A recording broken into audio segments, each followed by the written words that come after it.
Hi, this is Lauze from Astral Connections, and here with me I have Jay Lepp and Lauze. Hello. Jay is a chiropractor, and he specializes in NSA, network spinal analysis. And Lisa? I'm a somato-respiratory integration educator. I was gonna attempt that one. I was like, that one's a mouthful. So that's why we call it SRI. That's why we call it SRI. NSA. Okay, fair enough. So tell me a little bit about yourself. So starting with Jay, tell me a little bit about your life, your early life. How long is this video? As long as we want it to be. So you want an executive summary? That would be nice. So the whole life or just my professional Talk to me about your childhood to start. childhood? Well, I was raised across Canada. I was born in Edmonton, Alberta. My dad moved around a lot, and so we ended up going right across Canada. So I had a lot of diverse backgrounds. So there was gift and there was wound in that. Moving around a lot, I saw a lot of different things, but at the same time, I kind of had little moments of where I felt like I lost something, where I could feel like a sense of confidence dropping out, or feeling lost a few times, because as I got a little older, moving to a high school, it was a challenge. Wow. You'd come into a new school and there was nobody that you'd recognize. And then you were with, disconnected, or people didn't accept you into groups, and so there were some neat gifts in that. But at the moment of my life, I felt those were some challenges for myself. Right, and there's probably gifts in that too. Gifts in that now, only when I look back, and as we go into this interview, some of the work has let me see gifts in some of the challenges that I had earlier in my life. And you, Lisa? I grew up in Winnipeg. Wow. In the quintessential Canadian family. My dad is French Canadian, and my mom has English background. So that paradox of started early for me in terms of understanding paradoxes. I have one sister, and I lived in the same house for 17 years, I think, growing up. So, and the one thing that stands out for me about my childhood was that my mom was not well, but she wasn't diagnosed until I was 15 that she had MS. But she struggled with her health throughout my childhood. Okay, and so there's lots of responsibility there for me and my sister. We always tried to do our part. And I guess it must have been really tough then for you. Yeah, it did. It felt overwhelming at the time. And again, our greatest wounds become our greatest gifts. Absolutely. So I think, and we both agree with that. Yeah, we both. I don't see that some of my challenges of my life as we all just have a challenges challenge. Yeah, when now we're you growing go. up, right? And then we look back and we see like, oh, that's why that happened, or okay, now I understand why I had to go through that. Right? And you see a spectrum from one end all the way to this other end of how it has unfolded for us. Yeah, it's fascinating. Right, and you can't ever connect the dots forward, but you can always connect them backwards. And when I look backwards now, I see how each and every one of those experiences led me to this moment. How about career-wise? No family stuff? Okay, so I'm going to share a little bit about that. So 3 children, wonderful children. Okay, fair enough. What lovely wife. We live in Port Moody. So do we. All my kids have been in network care, my wife, myself. So our family's experienced a lot of neat experiences with this work. Professionally, I started out... we're going to get to network care. We are.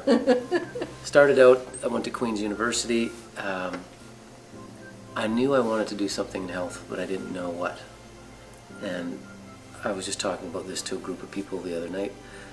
I'd met a chiropractic family in high school, and they always stood out as different just because it seemed like they were good at everything. This was just traditional chiropractic. They healthy, academically strong, great in sports. So I kind of I shuffled that aside, but it seemed to have an impact on me. I went into university. I started in engineering, but that really wasn't where I wanted to be. I ended up... and you were always curious about that. I wanted to know more about the body and health and healing, but I went into life sciences and psychology, and then it was halfway through university where I kind of rediscovered chiropractic. Went that direction, But in chiropractic, I knew that there was something bigger. The old chiropractors were doing some amazing things, but it seemed like we weren't doing it the same way anymore. It was almost as if, there's no criticism, but it's not even a criticism. I knew that there was something more. Right. And I happened to come across a guy named Dr. Donald Epstein. Okay. And he is the founder of Network Spinal Analysis, which we'll probably get into tonight. That's my introduction. Stop for a second and let Lisa give her introduction to her family and community. So that's how I ended up now into this work. Right.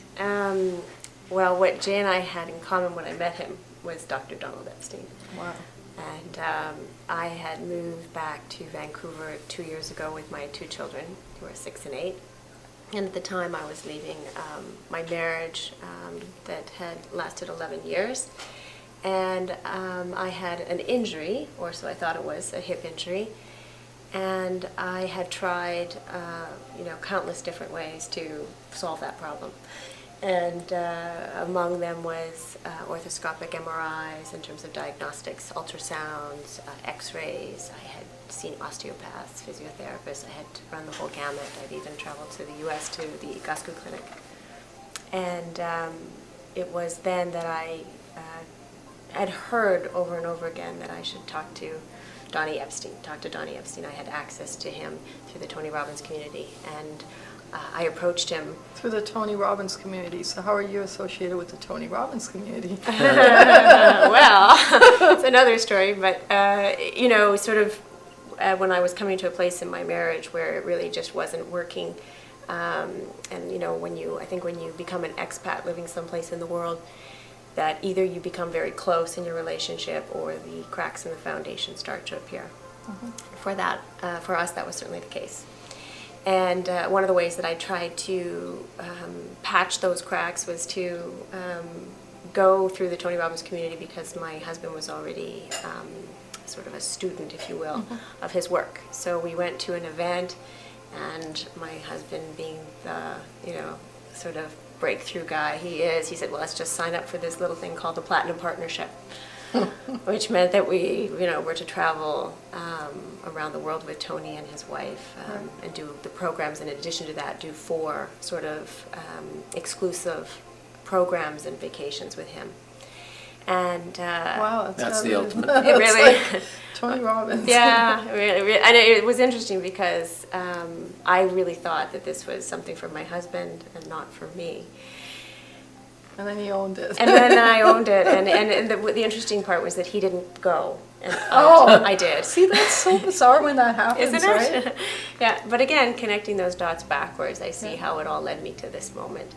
And it was an incredible gift and opportunity. And everyone kept saying, go see Donnie, go see Donnie. And I had a perception at the time about chiropractors, and only from the perspective that I didn't really like the idea of pain, and I didn't want to be, I didn't want my bones manipulated. That scared me.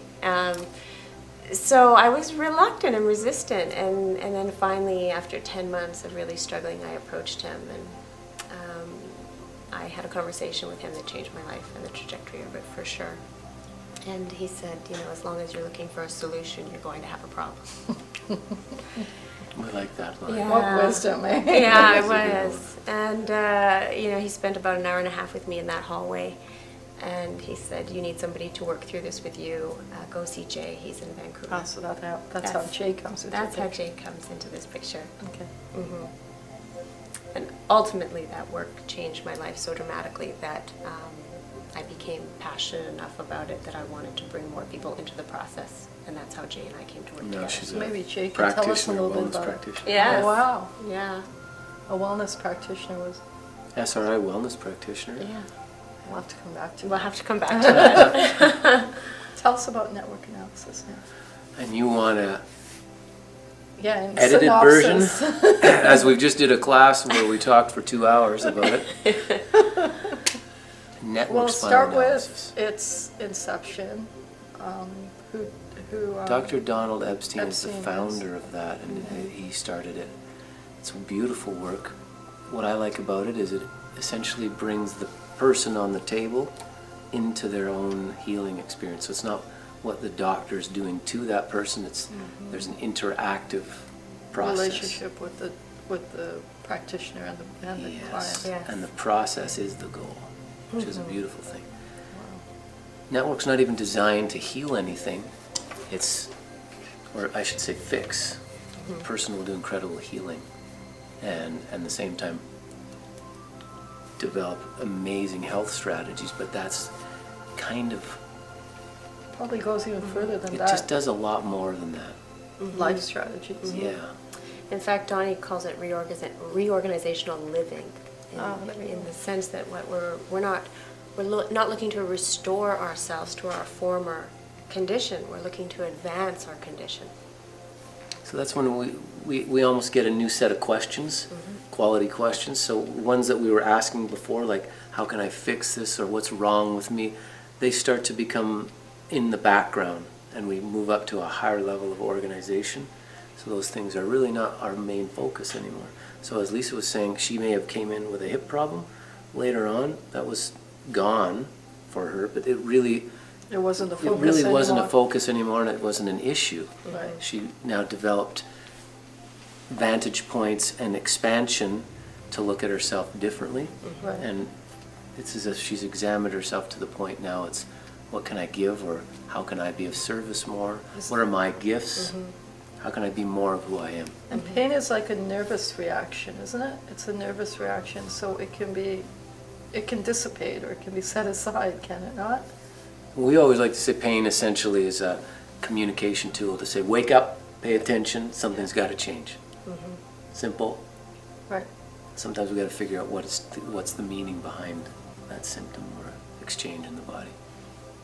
But there's lots of people who say that to people who are in pain, and they're not going to Not gonna like that, no. or like that, right? So how do you approach that? Well, I think the work speaks for itself, truthfully. I mean, I came into the work and it was really in a very short period of time, 6 to 8 weeks, where I could see changes in myself on an emotional level. And, going through a healing process of experiences throughout my life that were sort of on the surface, that were always sort of there. And now it was like peeling back a layer of the onion.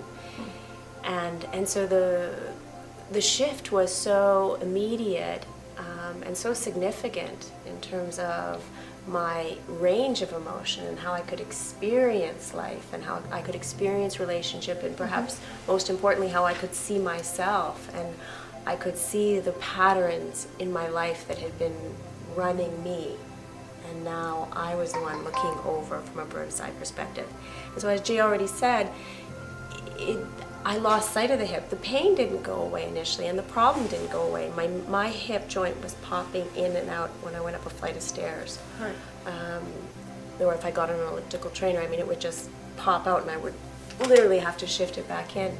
So that didn't disappear right away, but the experience of life and enjoyment increased so dramatically that it became about that, and a journey of having more of that, and now looking in terms of the process of experiencing more of who I could be. And then at some point the pain went away and the hip healed, and now I would say it's 150% better. Okay. So Jay, we've spoken about this process. Lisa's mentioned it, you've mentioned it. And what does the process have to do with the spine? Maybe you can describe the process to us a little bit. Really what we want to do is cue the nervous system to develop new strategies for getting life into a more amazing place. Okay. So it's not really it's really what the person is interpreting based on the contact. And I always explain to it very simply to people that I'm not going to go to battle against what's not working with that person. What I want to do is make a contact in a particular place, the right time, the right quality, where it's almost as if that person's not paying attention to where I touch. It's allowing them to start putting their own attention on their body, on something that's already successful. So I want to find a place that's already let's call it a place that's working more effectively. We call it a spinal gateway, so it's an access point. And then it allows that person to unfold new From that strategies. point. But they're not having to think about it. They're actually developing new emergent properties where they go beyond just the thinking mind. They're going to experience it through a spectrum of other intelligences. One would be thinking, but there's other intelligences that they access. One Now- being life force, emotion. We would define something as lower mental field and upper mental field, our personal soul, and a global soul. So there's different ways in which we can interpret through our bodies.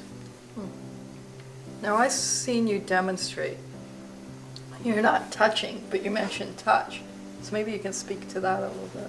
Well, there is touch, but it's a very light contact. Because really it's not about what I'm doing, it's for that person to interpret and allow sensory motor expression or neurobiological responses that develop into more and more amazing things. So it's a non-linear expression, so light touch doesn't mean that forces don't develop. Right. They will, but we are doing it in a new way, in a way that allows for new expressions in the body.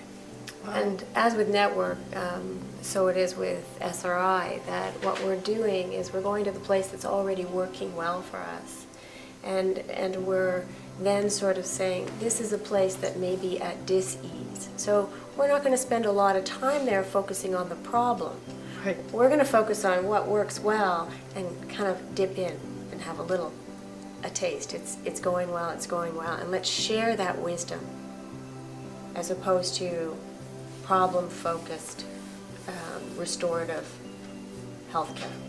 So Rose, I bet you this has worked for you. When you were challenged with our kids, sometimes screaming at them doesn't work, but Okay. if you whisper, sometimes it gets their attention. Subtly, yeah. Same with the small contact. Seems like it's not doing much, but it gets attention. And it's so unique. Suddenly systems wake up. We move from a defensive body where we can't pay attention at all to suddenly there's just a little opening and we're getting to look at things from a new... I guess it relaxes you when there's a gentle touch. Well, what would you say? It relaxes you when there's a, pardon A me? gentle touch. A gentle Ah. touch. That can be a quality that happens. Sometimes it energizes us. Yeah. Sometimes we feel more vibrant. That's the unique part. It's not designed to just relax people, although that happens. But a lot of other things happen too. And again, you're taking the person where they're at.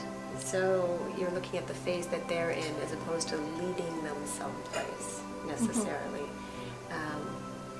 And that can be your emotional field. So there can be a lot of passion and energy in that space. It's not necessarily always a peaceful state. Really how we unfold this is that we start out and there's levels of care. And a person in level 1, it's designed to bring I'm that laughing because I person was just going to ask you about Yeah, that. well, because we do want to create that for that person. A lot of the times, what they're interested in is they're coming in with a loud signal pain, an issue. So we want to quiet, have them connect, and release. So it's like a suspension from the noise. And when you're there, there's a dropping out of defense, and then we have access to higher brain function, frontal lobe. So you're getting a look at the body, but from new vantage points, so that the body can now set up strategies to self-organize. Because sometimes we're so caught up in the noise, all we can do is be in the noise. And that is symptoms, problems, distortions, dis-ease, dysfunction, So can you lack of talk a little bit coherence. about the levels, the different levels, and what they represent? Well, we define them. Level 1 is connect and release. And in level 1, a strategy develops, a respiratory way. In level 2, we call it transform. And that's the time for the person to connect and redirect energy. So sometimes a person has something blocked or they've pushed it down, they've sucked everything into themselves. Maybe they have a difficulty expressing anger, so they kind of keep it compressed in the body. Or they've had a trauma. Car accident is a good example where there's a receiving of a huge amount of energy and not a lot of informational reorganization of that energy coming in. So they receive a lot, the body has taken it on, and it hasn't been able to organize that. So what we want to do is almost allow that person to gently come back and take a look and reorganize the tension that the system is still hanging on to. So in level 2, it's more advanced, and we're tweaking a response to reorganize or redirect energy so it's more useful. So it would be like taking stress and then becoming more useful with stress rather than always having to damage us. And then in level 3, it becomes not about symptoms anymore. It's about awakening to that our personal soul, or that part of the person that really wants to express, but maybe that person hasn't figured out how to do that yet. So how do they become a more amazing expression of themselves?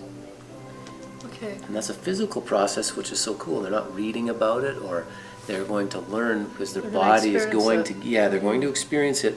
They're going to sense and feel it, and then they can start bringing that out as a life strategy and connecting to the Sounds heart. fascinating. Yeah, that is a really neat expression. It is. And it looks neat on the table too. Okay. For that person to feel it, it's kind of like we always enjoy trying to figure out how to say what it really feels like. And we're really taking those 3 seasons and we're putting them over like a transparency over the foundation, which is the 12 stages of healing, which Donnie developed and wrote a book about. And it's designed to show us that there's a natural rhythm to life and where we're at, and that we're there at any given moment, and that it's not a step that we can decide to go through this process, that it's So a we're at natural all rhythm 12 of life. at the same time? Well, there are elements of all 12 in every stage. But typically, most of us are in stage 1 and 2, and that's a place of suffering or feeling disconnected from some aspect of ourselves, or feeling conflicted about our belief systems, that we have conflicting beliefs, whether that be, I feel a responsibility to take care of my aging parents, but I also have a belief that I have a right to be happy and have my freedom too. And so we start to recognize that we have those polarities in the body, and there is a SRI exercise and component that goes with each stage of healing. Maybe you can Interesting speak- how she said that, though, becoming congruent with being in a polarized state. So it's not like there was a solution to, I want to be happy, but I've got to take care of my parents. It's Right. suddenly coming to an acknowledgement that those 2 states exist in us. So a lot of times it's the resistance to the experience itself. And in levels of care and in strategies and in 12 stages of healing, we want to come to the point where we become aware, acknowledge and accept That the there is a experience. polarity? Yes. So then there's not the resistance to it. It's not about a solution at that point. But then we can move into another element. Yes, and we don't have to take a Solutions may exist stand. somewhere else. Yeah, people's Yeah. paradigm changes. Right. So and that's a classic quote about there is no solution, and when you're in the problem, raised to a higher level, and then maybe new things or new quality questions come about, but now the problems that you were dealing with here, they're not really an issue anymore. We see things from a new filter, a new perspective. Can you speak about SRI a little bit?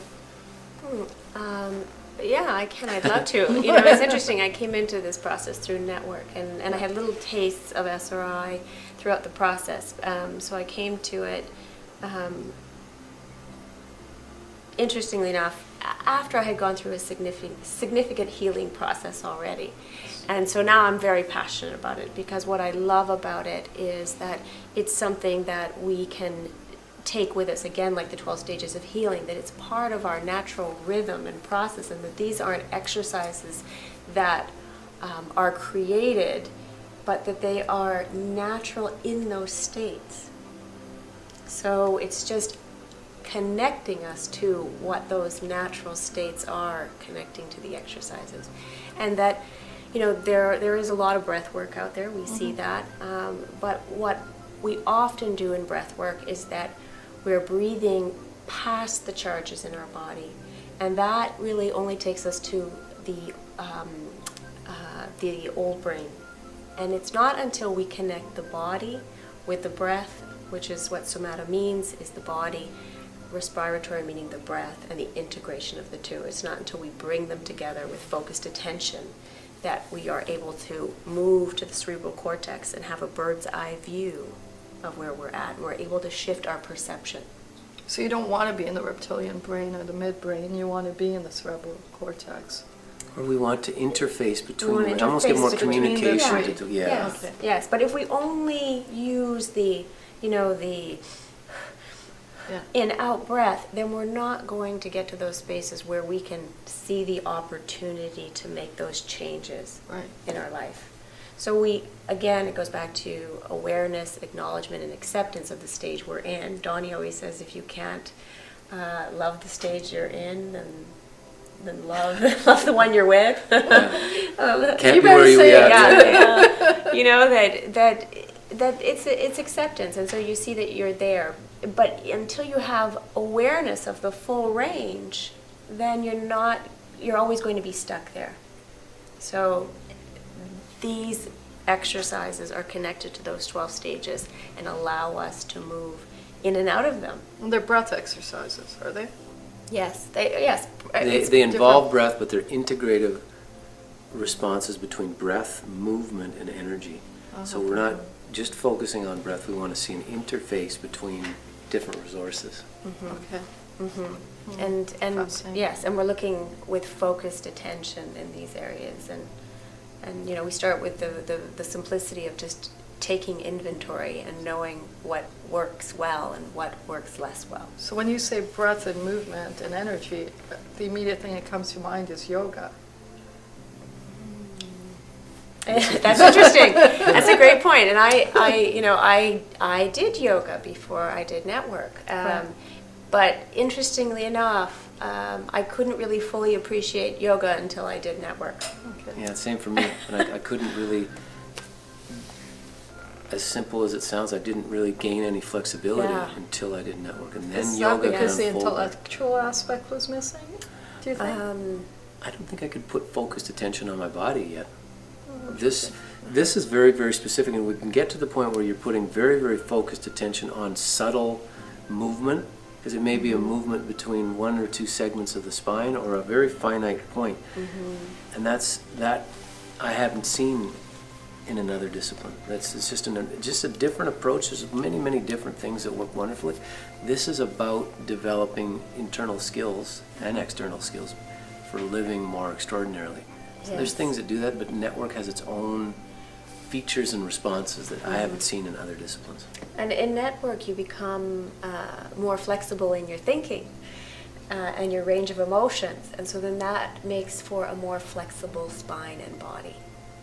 How long have you been doing network for? 14 years. And you? I've been doing network. I've been a practice member for 2 years now. 2 years. Like I've been getting and trained for 14 years, but practicing for 14 years too. Yeah. Okay. Yeah, and so my passion for SRI and the work is driven by my desire to bring more people to it for the experience. Fascinating.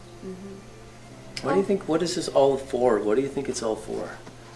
What is it I'm all going to ask for? you a question now. So we love this, but why do you think it's fascinating? Because it opens up possibilities in yourself, like different awarenesses in yourself. And of course it's fascinating then, and then you want to share that with others, so you want to And what I love is imagine. Well, what's for me is so amazing is some people will come in with some huge challenges, like a disease challenge or a huge crossroads, and here they start expressing these really intricate movements of the spine, and then they have changes, and they always want to know how did that happen? I often question, like, is it the belief that does it, or is it the act? I hate to play devil's advocate. No, you but I should. don't mind You that. should. I think you should play devil's advocate. And it's interesting because a friend of mine just sent me a link the other day with a sort of people going back and forth, and there was that suggestion, and I was dumbfounded actually when I saw it, because when I came into the work, I didn't have an understanding of what it was about. No. I just had a hip Your problem. I know. And so when I came into it, I was focused on this hip. And in fact, the first entrainment that I had with And Jay, it wasn't better yet, was it? It wasn't. No. it wasn't better. No, It's it just- wasn't It's not like better I'm yet. working on a No. template where it's. But was it? No, But it- was it the people you were working with that you loved so dearly, that you trusted so dearly, that could have helped cause the transformation? Well, these are the great No, questions well, of life. this is a great question. Yeah. But, you know, it's interesting. I had met Donnie before, and I really didn't get him or the work. I was just like, interesting guy, but it didn't resonate at that time. And now, I love this man. There you go. I just traveled to Australia to do a 3-day program with him.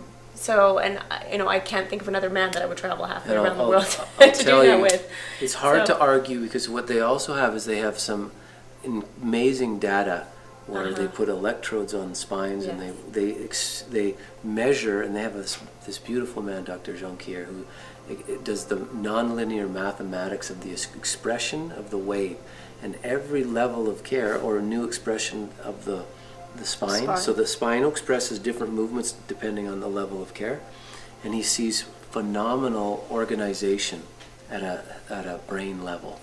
So it's amazing things are happening. It's just not the way people think that it should ever happen, because they don't have a map or a context that's how people can make change happen. And the first time that I saw Jay, I remember he made a few contacts on me, and he said, what happened here? Did you just notice? And I said, well, I felt energy go right down to my foot. And then he made it on this side where I'd had the hip problem, and I said, oh, the energy just stopped right there. And then he was like, okay, all right, well, see you next week kind of thing. And I laughed, and I thought, as I was driving home, I thought to myself, well, I wonder how long this is going to take. I had to pop, pop, and then, That's it? that's it. Ka-ching! How long is this going to take? And then, like I said, 6 to 8 weeks later. So I had no preconceived notion about what should be happening or shouldn't be happening. I was just focused on my problem still, even though Donnie said, Don't focus Don't on focus it. on don't focus on that. I was focused on it. And so then I was full of questions. Okay, what is this? And Donnie is a wise man, folks, so yeah. as she went on, then she wasn't focused on the problem anymore. That's right. Right. That's right. I wasn't. I was focused on the process. And Well, and that's how this is so unique. She's able to now change and expand what she can put her attention on. She could actually access a greater range of what she could experience. So it wasn't just this that occupied all the attention here. It became new sensations, new feelings, yes. expressions. That's interesting when you said that you could feel energy right away. Yeah. Yeah, it's interesting. Because some people have no contact with that. Very few people. Well, No, not very I few, but don't even No, know it's- if I would have called it energy at the time, though. It's just that I felt something go down. But, what's interesting is that we talked a little bit earlier about Michael Talbot's holographic universe. And we talked about the wave here tonight and different things. And I had no concept or understanding of any of that. I didn't have an intellectual understanding of that when I came into this work. This work made me curious. I needed to find out why this worked and how it worked, and I became a voracious reader of all things to do with consciousness because I knew it as an experience in my body, and I needed to understand that. And I came from this place of, I read a lot about health, healing, wellness, levels of consciousness, and yet I felt so empty because it had no resonance with me. I wanted to know, okay, well, what does that feel like? What is it? Right. And then when I saw Donald, he was doing a demonstration, and that was my first exposure. And when I watched people's spines move, I knew immediately, I know that person is fundamentally different when their spine can do that. It just hit home. And then when they got off the table, I was kind of doing this, and they were expressive and light, and immediately I knew, okay, whatever this resistance is in me, they have less of it. Right. And okay, It's sign interesting me how up. you focused on the resistance. I saw, I could feel my resistance, and I could see them being Absolutely. expressive, Right. movement, They may and be free. expressive and open. And fundamentally, we all want to feel freedom. Yeah.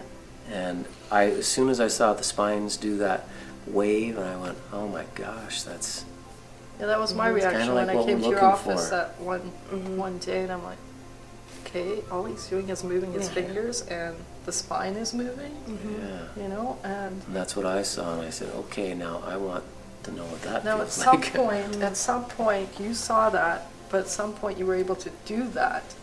Yeah, and it was So a little talk to bit me. challenging at the Yeah. beginning because I felt my stuff would come up very quickly because I go, Donnie can do it, but nothing happens when I do it. That was early care. Even though people were having experiences, I hadn't seen a wave. And when the first person did a wave, I went, yeah! It was just an amazing day. But it didn't start out that way, and yet people were having some results.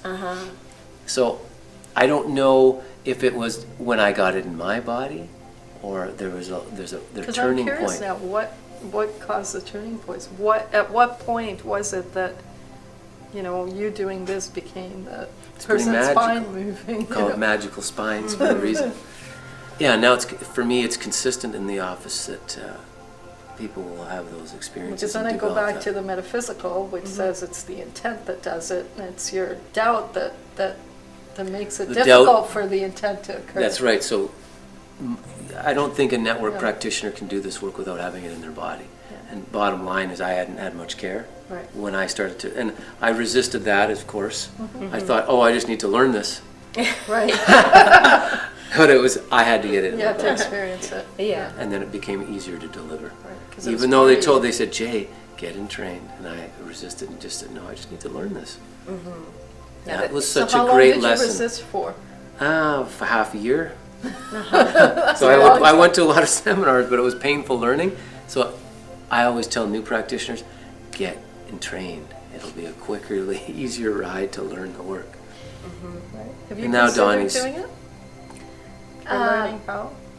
Well, that's a great question and a great point, because what Jay and other network chiropractors have done have gone to traditional chiropractic school and have invested 5 years of their life, Right. and then go on to train with Donnie Right. to do this. So, and Jay also brought this work to British Columbia. So he took a risk 12 years ago and Right. and really brought this work to all of us. 14. That's what you said earlier.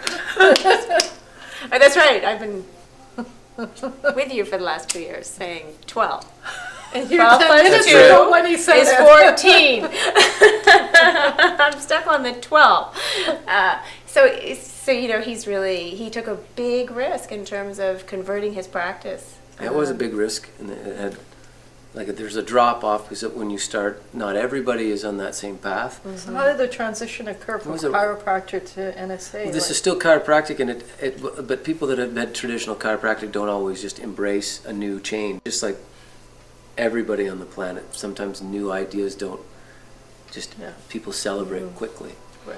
Interestingly, SRI has become an absolutely essential tool, and these two disciplines are married. So network works better when SRI is intermixed. So I'm happy that she's embraced that. 'Cause it And you really can does and you can work. hear that from our practice members, because Jay's wife Charlotte used to do the SRI in the office, and just recently had chosen a different path for herself. So, and I can hear the practice members who have experienced it who say, "Oh, We want that back." we want that back." But yet there was because it is- resistance when we first brought it. Uh-huh. Same thing, and then they celebrated. Yeah.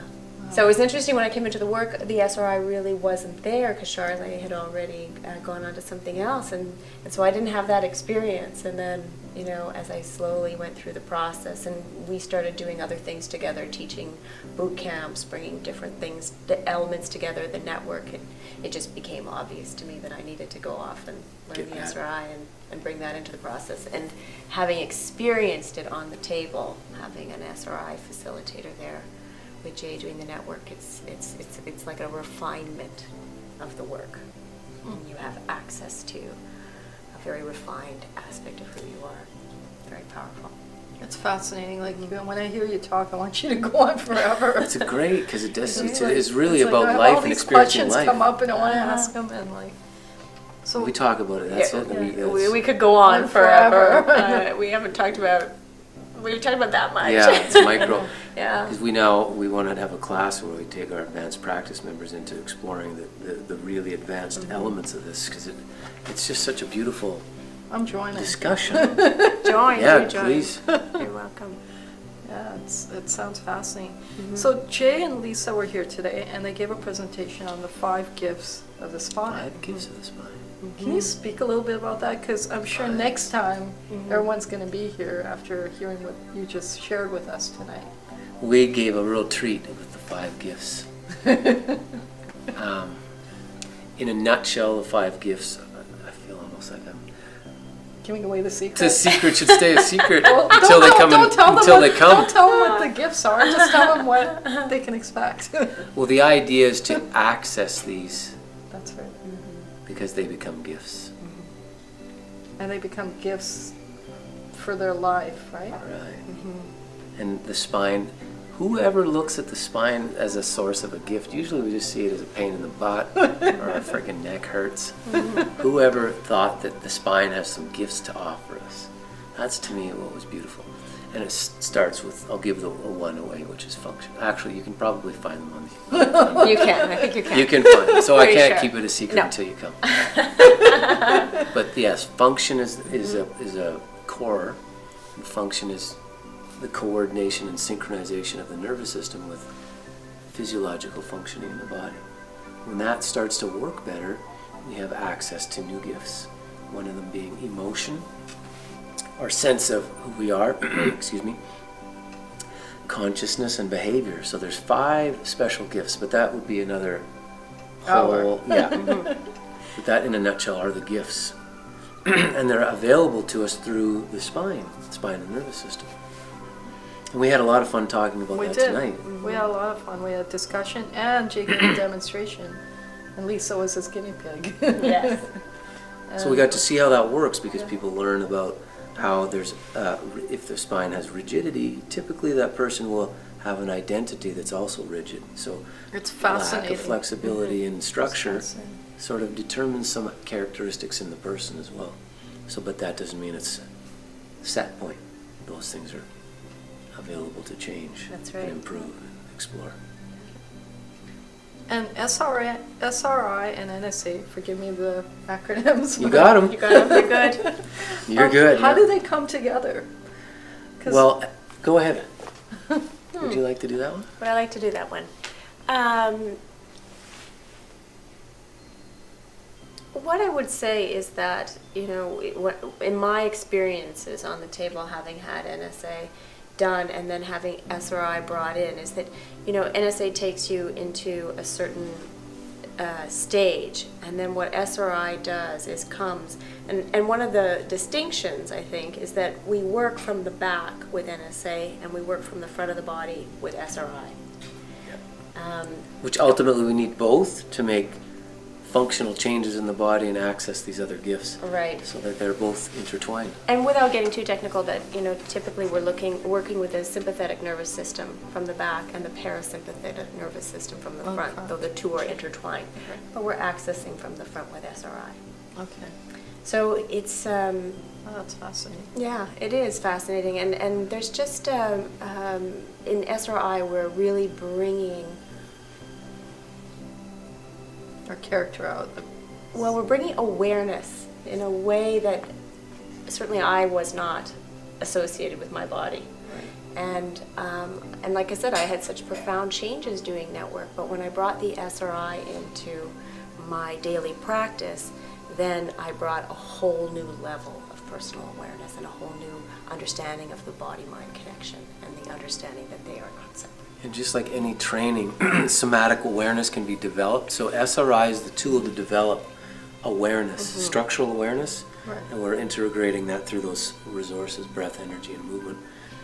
And that enhances your ability to express connection to your spine.